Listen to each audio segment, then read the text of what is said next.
New Thought Media Network.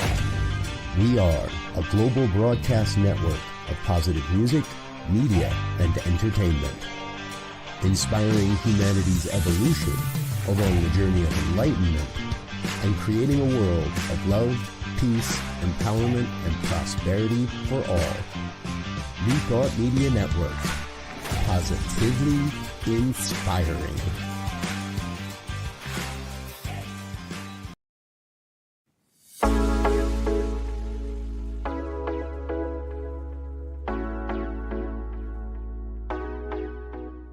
What if the person you think you are is just a fraction of who you truly are? What if years of conditioning and surviving in a challenging world have left you clinging to strategies and beliefs that mask your truest nature? I'm Catherine Duca, psychotherapist and self-esteem coach, and you're listening to Who Do You Think You Are? A show that looks beneath our psychological masks and uncovers our profoundly messy, beautiful, brilliant, tender-hearted essence. Join me as we go in search of the hidden power of our true selves. I'm so glad you're here.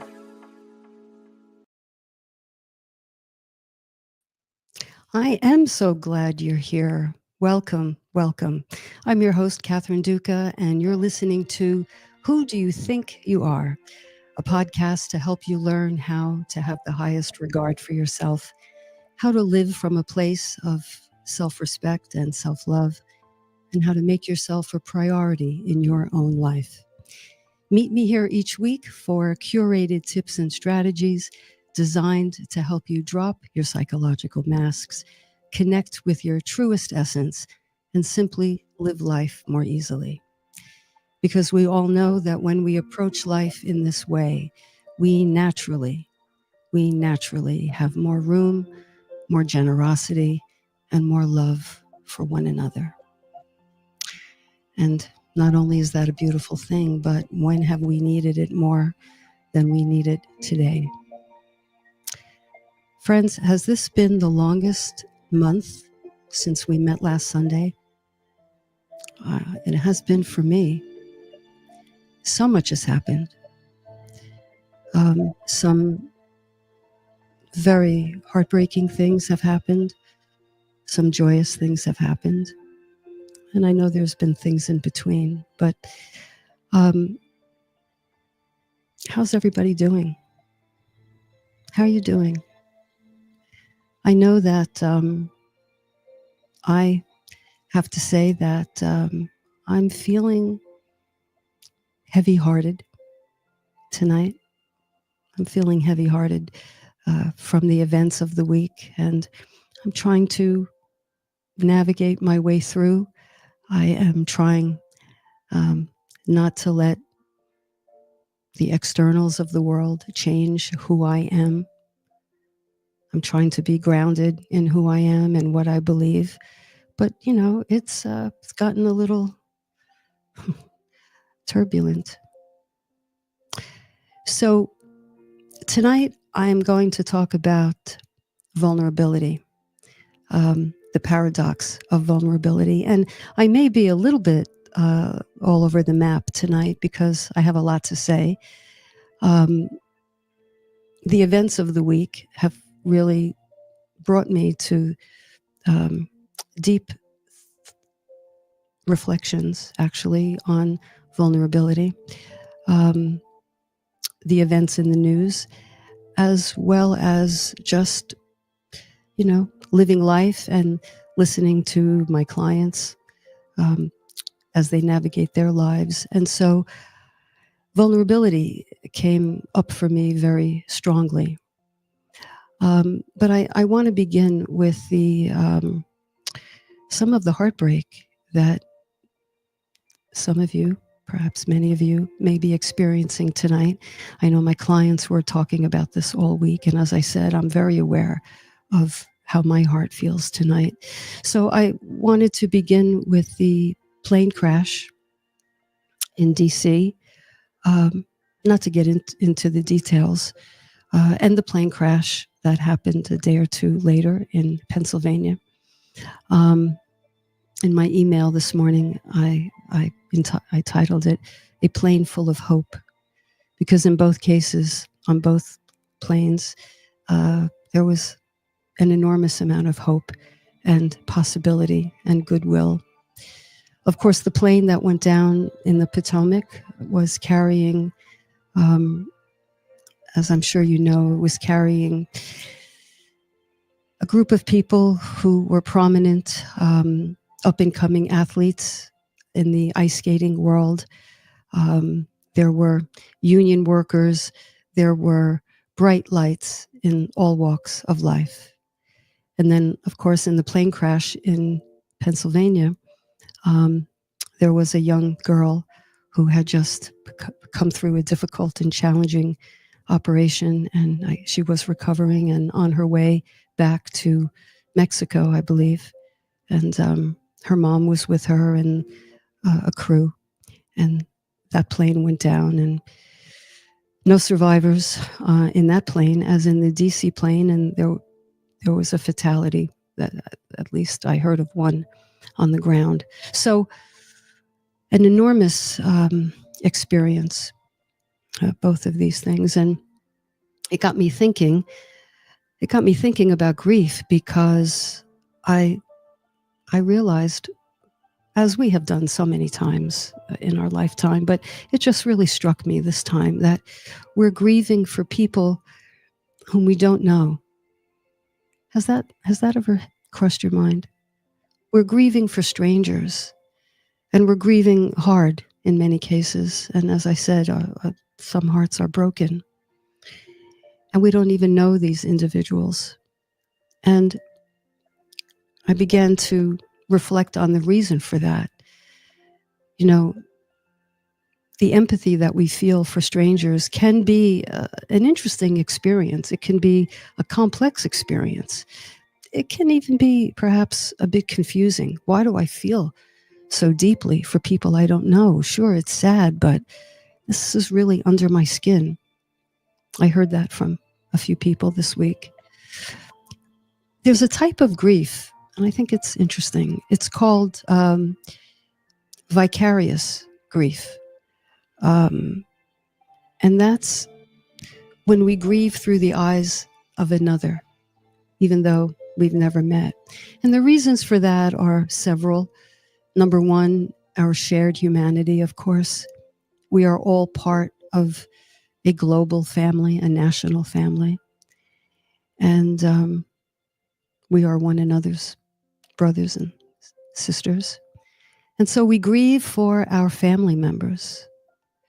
We have empathy because they're but before the grace of God. You know, it's like, not only do we resonate with the pain, because as human beings, we are in touch with other people's pain, but because there's an aspect of grief that comes through us that says, wow, that could have been me in that situation. That could have been me. And that can really ignite our own grief response. And if we've had losses in our lives, and who hasn't, in particular, if we have unresolved grief, something like this can just reawaken all of that for us. And so we end up actually in touch with pain from two sides. Pain of the people we're watching and learning about on the news, on our screens. And we're grieving for ourselves at the same time. So if you find yourself struggling with grief and vulnerability on this day, I hope that this conversation can begin to lend some guidance and hopefully some comfort. So as we get underway, let us call to mind the victims of both crashes and their families. Let us be mindful of the bright lights that each person was, how loved they were, how much they loved, their capacity for passion and for excitement. Let's hold all of that in our hearts tonight.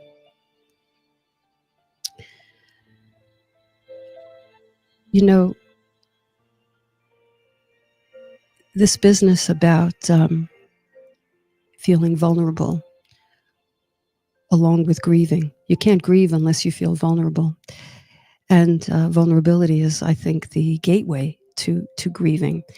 And I began to ask myself, what is it about vulnerability that many of us run from? So I thought the first thing I should do is look up the definition of vulnerable. And I'll tell you, I was a little surprised to hear what the dictionary had to say, though you probably won't be, but I'll tell you why I was surprised. First of all, the definition is being open or susceptible to attack or harm. Being open or susceptible to attack or harm. Well, who wants to do that? Risk being emotionally hurt. Allowing one's weaknesses to be shown or revealed. Well, if that's the definition of vulnerability, if that's the connotation, who in their right mind would voluntarily walk in to that kind of experience, right? It sounds like we should be doing everything to go in the opposite direction. But I would like to submit an alternate definition. And I said I was surprised by this because the world that I live in, the world of psychology and introspection and deep personal growth, would have us hold vulnerability in a completely different light.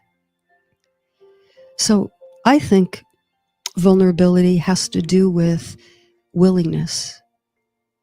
Willingness, that's such a strong word, isn't it? Willingness. Willingness to feel whatever we feel inside relative to something that is going on in our lives, something that impacts us. It is the willingness to experience the reaction to that, the emotional reaction to that. So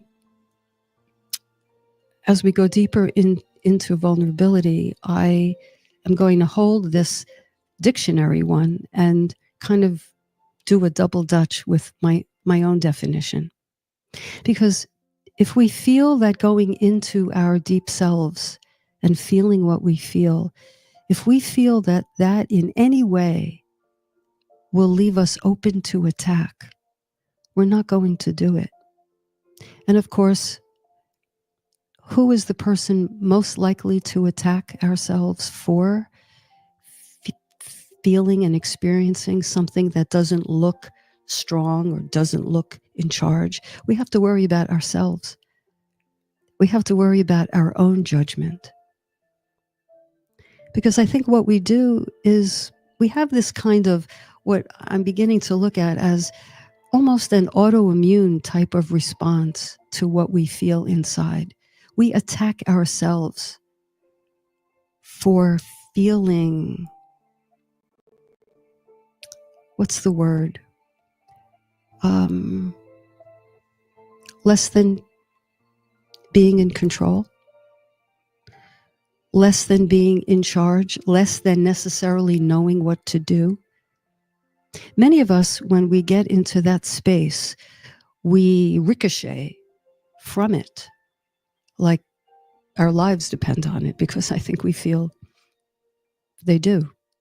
We bounce off of the emotionality of our vulnerability, and we go up into our heads and we intellectualize and we rationalize, right? And we ruminate and we problem solve and we try to change the outer circumstance. There are times when we have to change the outer circumstance, but really it begins with changing our own relationship to how we feel about what's happening. If we hate what's happening in ourselves, if we abhor what we feel in ourselves, if we feel frightened or worried or unsure or unsteady, and we hate that feeling and we reject it, we are rejecting ourselves, don't you think? Some would even go as far as to say we're abandoning ourselves. It's bad enough that we may have felt abandoned early on in life in certain ways, emotionally abandoned, emotionally neglected. But then what do we do when we come in contact with this experience? We, in a sense, abandon ourselves. We stop tending to ourselves. We stop understanding ourselves. We stop comforting ourselves. And we say, I have to buck up. That drill sergeant that we spoke of last week. We need more kindergarten teachers in our head, less drill sergeants. So our own vulnerability has to do with a willingness to feel, a willingness to explore, a willingness to lean into the truth of what we feel. Because our vulnerability is simply a reaction to something. It's true, it's genuine. So I invite you for the duration of this conversation to suspend the dictionary version of vulnerability and instead adopt the one I'm suggesting here. Because it has to do with the heart of our relationship to ourselves, which, as I said last time, is the most important relationship we have. It is the one that underlies all others, and it underlies everything we do. I noticed a comment just came in from Leandra. Leandra, welcome. And you're welcome. Thank you so much, Catherine, for feeling too much. I'm not sure if there was a part of that sentence, Leandra, that got cut off, but sometimes we can feel like our emotions are just too big. We feel they're too big when we never had help and we were never taught what to do with big feelings. I think, many of us were given the message, because they're too big, tamp them down, make them go away, cheer up, look on the bright side, go and have some chocolate cake. Okay, so big feelings, but feelings are feelings. Feelings are feelings. They're important. They are integral to who we are. They guide us, steer us, open us up, help us touch others. But at the same time, they're just feelings. They're just sensations in our body. And if we can learn not to panic when we feel these sensations, when we get these cues, but instead trust that if we're there for ourselves, we'll get through them. We'll be okay. Our feelings cannot, this may sound radical, our feelings cannot hurt us, though we're afraid because we think they can.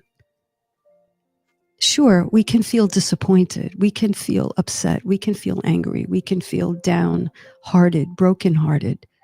Yes, that's what being a human being with a personality is all about. But we don't have to halt. We don't have to judge. We don't have to get out of what we feel or twist ourselves into a pretzel to not feel what we already feel. Because as we've said so many times here, when we reach for outside pleasures to extinguish what we feel, we then have two problems. The original feeling doesn't go away, and now we have the thing that we're doing too much of. And I see Patricia. Welcome. What if it doesn't feel like there is a bright side? Yeah, well, sometimes the look on the bright side is I mean, I'm all for optimism, but sometimes looking on the bright side is a way of pouring kind of pink Pepto-Bismol over the real thing. Now, when there's no bright side, that may be in the external circumstance. There's no bright side. We may feel hopeless. We may feel powerless. We may feel, Patricia, like, what good is our voice? One voice, what's that going to do? But if we let the appearance of darkness change who we are and shut us down and make us go dead inside, then what are we allowing? So I think the key is, even if the external situation has the appearance of darkness, and let's look at the plane crashes. That's pretty dark. That's pretty devastating. Those losses are permanent on this plane. So the bright side is not going to come from those beautiful souls coming back on this plane in the way in which we knew them. But that doesn't mean we can't go in search of light, of the light of comfort, the light of love. And I believe so strongly in the depths of my being, the light that comes from, I don't have an answer. My heart is shattered, but I will stay with you. I will stay with you. I will keep you company. I will hold your hand, or I will stay connected and hold your hand in consciousness. I don't know if we want to call that a bright light, but that is entering the darkness, not leaving someone there by themselves.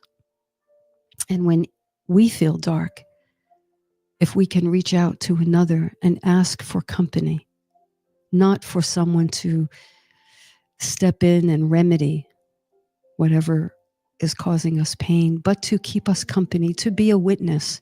I think witnessing is so very important. There was joy this week.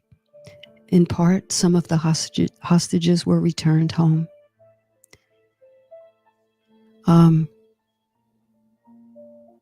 mean, a double edge. I mean, joy beyond joy, of course, but also shed a light on the hostages that are never coming home. See, everything has a duality. Everything is two-sided. Everything has light and dark.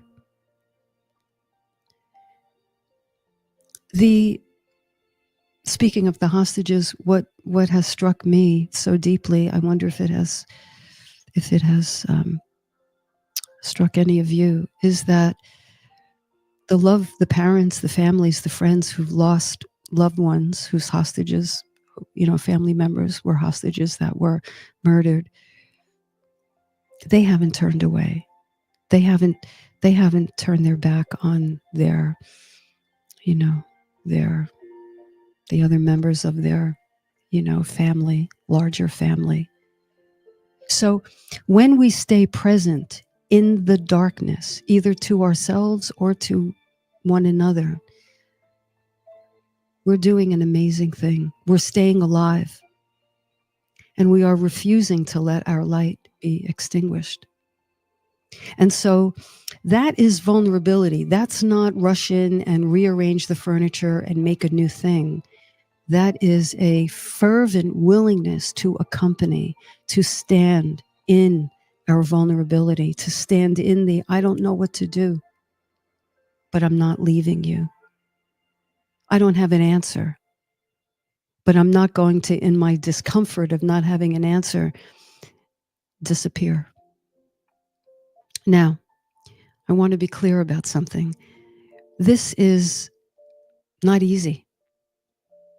I don't think it's easy. It's not easy for me. And as I said at the top of the show, I myself am feeling vulnerable. I'm feeling kind of shaky. I'm feeling sad. I feel a sensation in my heart. I am profoundly upset And so, I'm a little wobbly, but I remind myself that I know what I know. And this is what I know. And you may know something else that keeps you grounded, keeps you centered. I invite you to contribute so that we can all, in this small, but as someone said today, small but growing and deepening community we have here, support one another, uplift one another, and say, I'll keep you company here. I've got you. So, much to digest. Not light and fluffy, is it? So let's do just that. Let's digest. I'll come back. I'll take more comments from the chat. If I have time, I'll answer a question. You're listening to Who Do You Think You Are? A podcast that helps you live from a place of truth and authenticity and have the highest regard for yourself. And that is to own your truth. So let's go to a break. You're listening to New Thought Media Network. We'll be right back.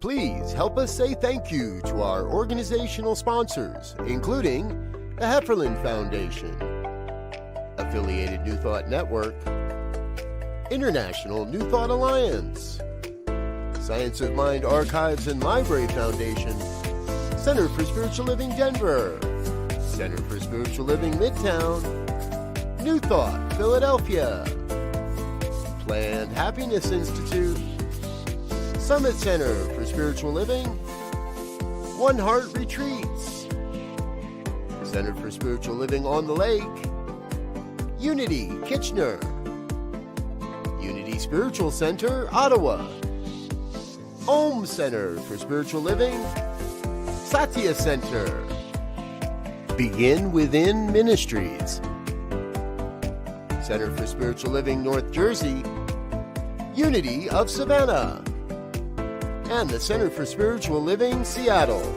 as well as all of our individual donors.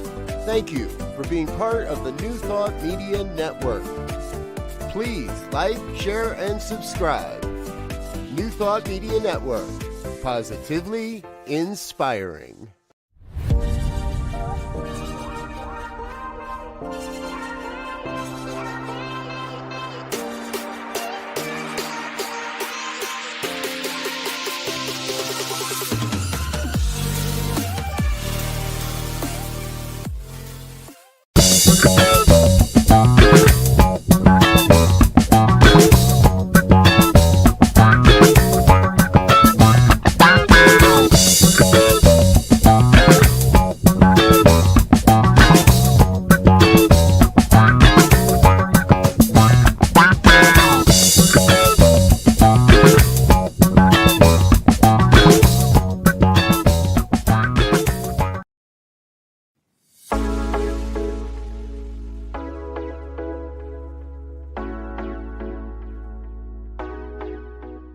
What if the person you think you are is just a fraction of who you truly are? What if years of conditioning and surviving in a challenging world have left you clinging to strategies and beliefs that mask your truest nature? I'm Catherine Duca, psychotherapist and self-esteem coach, and you're listening to Who Do You Think You Are? A show that looks beneath our psychological masks and uncovers our profoundly messy, beautiful, brilliant, tender-hearted essence. Join me as we go in search of the hidden power of our true selves. I'm so glad you're here.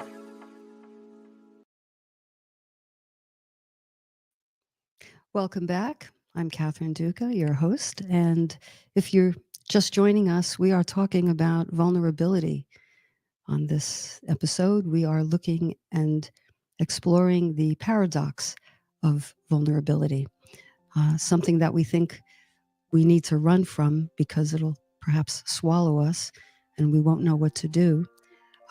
Actually, if we can experiment by leaning into it, will quite literally calm us down and open us up to something more constructive and deeper and more meaningful than scrambling for answers, I believe. Not a light-hearted subject by any means. And I started to look at some questions in the chat. I'll go back. So Patricia, with the bright side, I hope that I began to speak to that. If you have a part 2, don't hesitate. Still Bill? Here you go, Bill. Here you go. Thinking it is the end of the world has not so far proved to be correct. Well, that's true. That's true. One of the things we do in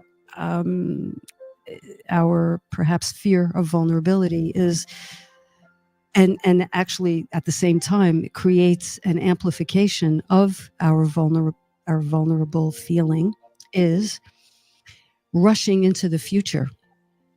And, all the what ifs. What if this happens? Then what if that happens? And what if, there's no end to what if thinking. There's no end. What if to infinity? And of course, we'll run out of answers. So, Bill, I think what you're saying here, the it has not proved to be the end of the world. So when that thought enters our consciousness, let's do a reality check. Yes, things are happening. Yes, things are moving. Absolutely. We're not going to delude ourselves. But is it quite to the level that we're picturing in our minds? Because if it isn't, then what's called for is a redirection and a recalibration back to the present moment. Okay, in this moment, this, and this is happening. And that's enough to deal with. But it's not quite that which I'm envisioning, which I'm terrified of. So, Bill, I think the bottom line there is try to be as much in the present as possible. Thank you. Dawn, I found myself crying this week, some of it for myself, some for those who lost their lives or who experienced those tragic losses, and for all those suffering in our country and the world, a needed release. I found myself crying this week for myself and for others who lost their lives or experienced the losses. That's what being vulnerable is. It is, I'm going to use a word. I could tell you one thing, my clients don't like it when I introduce this word, but I think eventually it's better. Surrender. Surrender has another connotation. I'm not even going to look that one up. That probably, will come back, waving a white flag, surrendering, lying down, being in a state of defeat. But that's not what we mean here. To be vulnerable is to cry sometimes. And the crying is it's a release, as Dawn is saying. It is a declaration.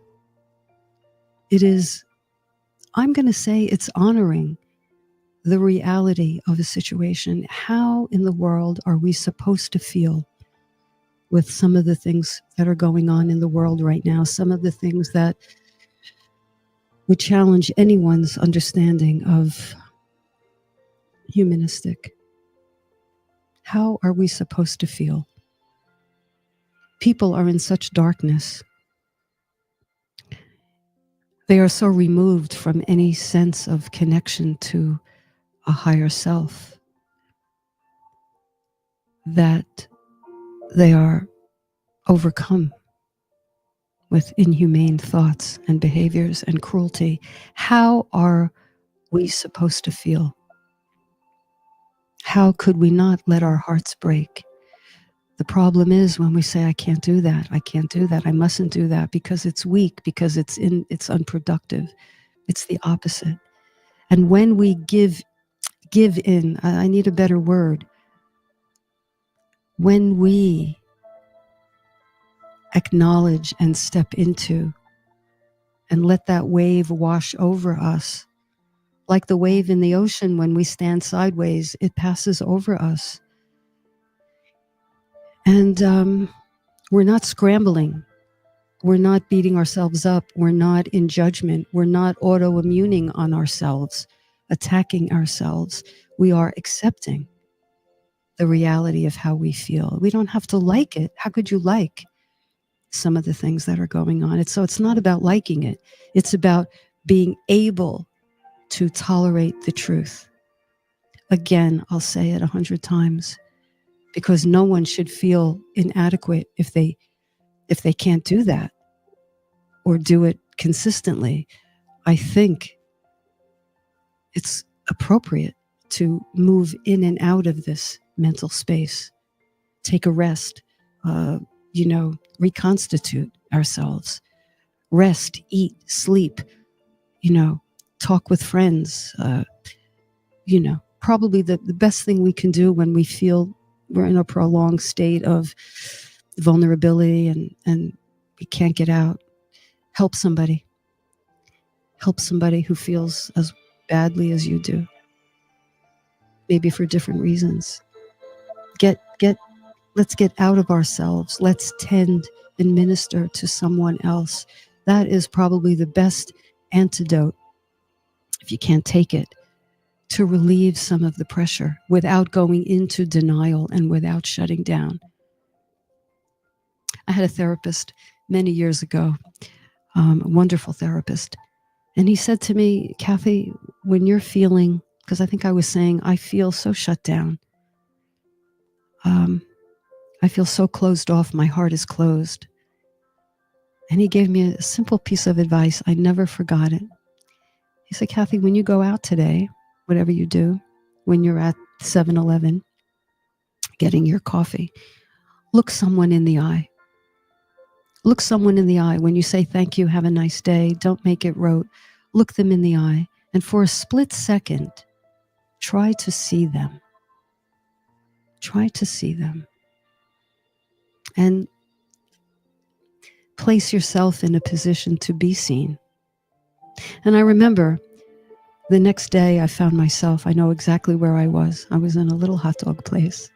I used to eat hot dogs in those days. I used to sell them, actually. But let's not talk about my guilt.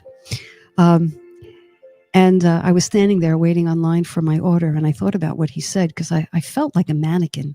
I remember distinctly. I felt so disconnected from everything around me. Oh, Michael said, look in somebody's eyes. And so I did. And you know what it did? I can't even explain it. I came alive. I came alive. Nothing like profoundly swirled in my brain, but where I was shut down and closed off and walled off and alone, I made contact with someone at the hot dog place for a split second. And then I did it again and again and again. And I have to say, one of the pleasures of my life, I love to look people in the eye.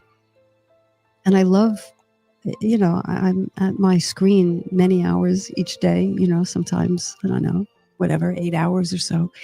And I love the intensity of looking people in the eye. It's not a stare. It's just a being present. I love that because I like to think I'm giving something, my presence, but I can tell you I am getting a whole lot back. It's connection. And that saves me. And so I offer this in case it can do the same for you. So yeah, Dawn, crying is an expression of our vulnerability and our love. And we wouldn't cry unless we felt love deeply, unless we felt a connection to humanity deeply. We wouldn't be crying. Janine says, this feels so healing right now. Oh, I am so glad for that. I'm so glad for that. Thank you for letting me know. Again, Dawn, turn our fear toward care, not chaos. I can't really read that. Chase, can't really read that. Perhaps it can come on the screen. Turn our fear. I'm not sure what that is, but I think I get the point. Turn our fear toward care, not chaos. And you know, I mentioned last week that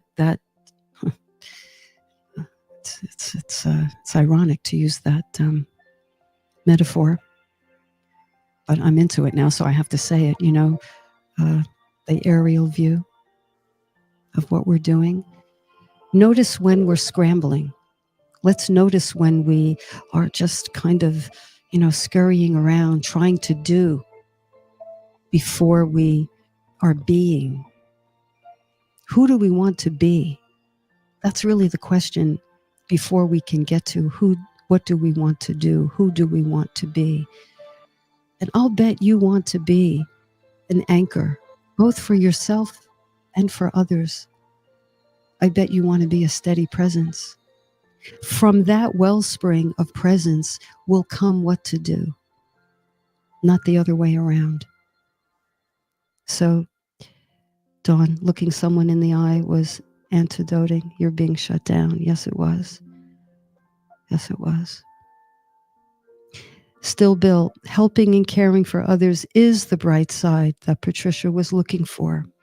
Thank you so much. Helping and caring for others is the bright side. Enough said. That's it. That's it. So, there you have it. There you have it. One of the questions I was going to read tonight, well, I guess I can read it. We've sort of touched on it, but I'm worried. This is Emily from Chicago. I'm worried that if I become more vulnerable, I'll lose my sense of control and security. How can I balance being open and vulnerable with taking care of myself and staying safe? I think, and I hope this conversation spoke to that, Emily. You don't lose your sense of control. You gain more control. There's control and there's control. There's the appearance of control, which is being controlling, trying to stop a wave from coming. And then there's the self-control. I know what I'm going to do. I'm going to turn sideways and let the wave wash over me. Or if I have skills, I may go under it. But I'm not going to try to stop it. Now, that is not to say at all not taking right action, because I believe at this time what is called for is community, is enough people taking right action, joining communities, joining groups that are, that are made up of people who are centering themselves just as we're doing tonight. And from that centering are planning to take action or are taking action now. So this is not about doing nothing. Absolutely not. But when you know who you really are, not who you think you are, because who you think you are is I gotta solve this. I have to make this problem go away. But who you really are is someone who in the darkness or in the midst of the storm can find your center, find your voice, find your light, and make your contribution. Even if, especially if it's, as Bill says, caring for others, as Dawn says, going from the chaos to the caring. That's the power that each of us has.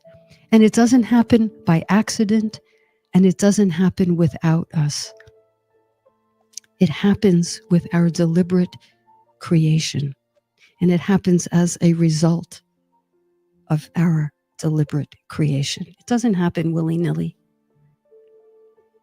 It's not automatic. And if we choose to live on automatic pilot, this depth will not be attained. We must go in pursuit of it, which is to say, in pursuit of our deepest selves, the self that is connected to something larger than ourselves, the self that is connected to one another. namaste, you know, the highest in me acknowledges the highest in you. So, this is a lot to ponder. This is a lot to digest. Let's do that this week. Thank you so much for your time tonight, for listening. Let's hold each other in the highest regard. Let's know that some of us are feeling all the ways we talked about tonight. And let's just stay in tune with that. Let's stay in touch with that. This doesn't mean we can't laugh. This doesn't mean we can't enjoy the company of somebody. This doesn't mean we don't have other pursuits. Of course we do. But let us be holistic in our stance and in our approach. And let's hold each other mentally, spiritually, in the highest regard. With that, dear friends, I wish you well. I wish you a good night, as I always say at the close of the show. Let yourself have a good night's sleep tonight. I know all this is going on, but chances are these challenges will be there in the morning. Let's address them when we're fresh. For tonight, let's drift off in the conscious connection that we are family. We are family. And we are one another's mirrors. So with that, dear friends, thank you. I wish you well. You've been listening to Who Do You Think You Are? I'm your host, Catherine Duca. I wish you a very good night.